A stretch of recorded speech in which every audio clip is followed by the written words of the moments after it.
felt quite Sheezus-y when I went to the Met Gala the other day, and I didn't feel very Sheezus at the bottom of the stairs, but by the time I got up to the top and was on my way in, I felt quite Sheezus-y then.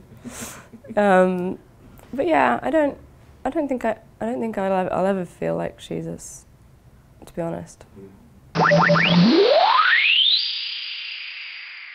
Whenever you see me, you say that you want me back. I put out the last album in 2009, maybe, and I'd been on the road for like a couple of years and sort of burning the candle at both ends, so to speak, and I fell in love with this guy, and I knew that I wanted to get married at some point and have children, and I felt like he was the guy, but I knew that my lifestyle at the time the two weren't gonna mix, so I had to sort of make a decision to stop, and at the time I really believed that that was gonna be it for me. I was gonna be wifey, mummy. Without wanting to go into too much detail, because I don't really like talking about my kids in interviews, but my oldest daughter was quite ill when she was born, until she was about 7 months old. She was fed through a tube, and it was she lost a lot of weight, and it was all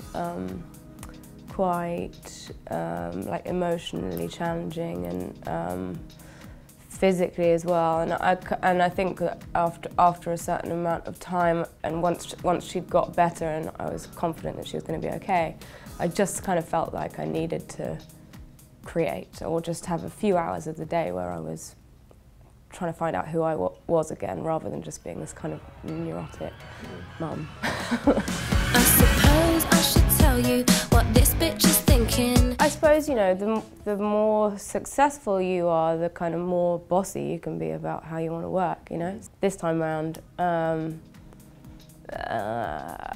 didn't want to leave the house, really, because I wanted to be with my kids, but you know, people come down to me in the countryside, and all you really need is a MIDI keyboard and a laptop and a microphone and some cushions, make a little sound booth.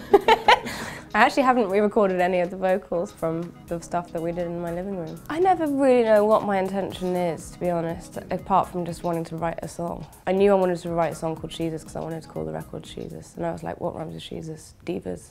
And it was just working backwards. Isn't scared of Katy Perry's touring.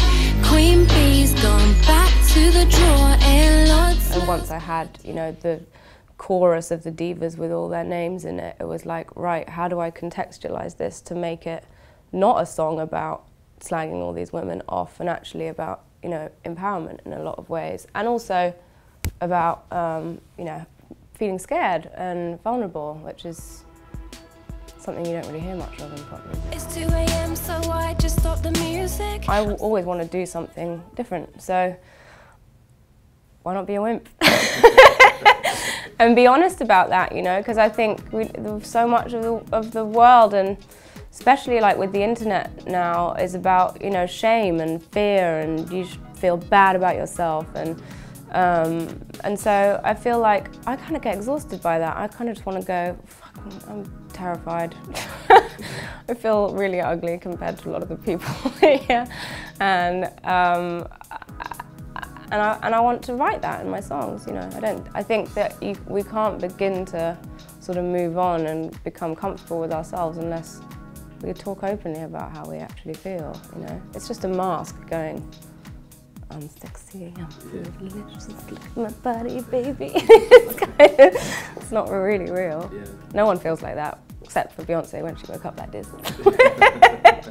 I don't think I really ever like, I don't think anything that I do is clever. I just try and just be as honest as I can without sounding like too much of a dick. And maybe I succeed in some people's eyes and fail miserably in others, but you know, I think that's the name of the game, isn't it? Now we're so high it can't rain.